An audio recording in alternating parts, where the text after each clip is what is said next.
là chim, tôi sẽ là loài bồ câu trắng. Nếu là hoa, tôi sẽ là một đóa hương hương. Nếu là mây, tôi sẽ là một vầng minh. Là người, tôi sẽ chết cho quê hương. Là chim, tôi sẽ có trong đôi cánh mềm.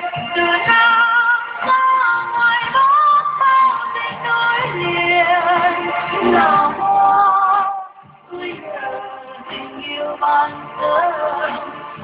Mùa trái tim đắp xanh hòa bình.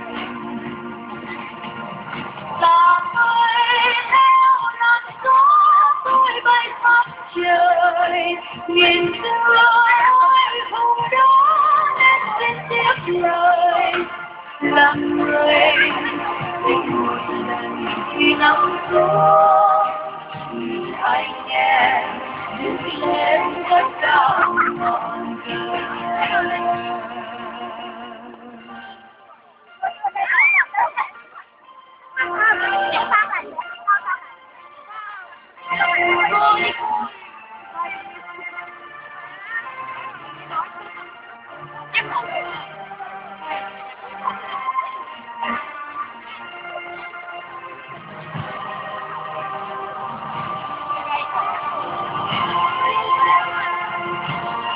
Nếu là chim, tôi sẽ là loài bồ câu trắng. Nếu là hoa, tôi sẽ là một đóa hương hương.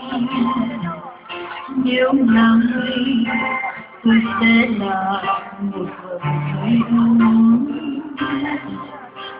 Là người, tôi sẽ chết cho quê hương. Là chim, tôi sẽ có trong đôi cánh mềm. Từ Nam ra ngoài Bắc bay nối liền.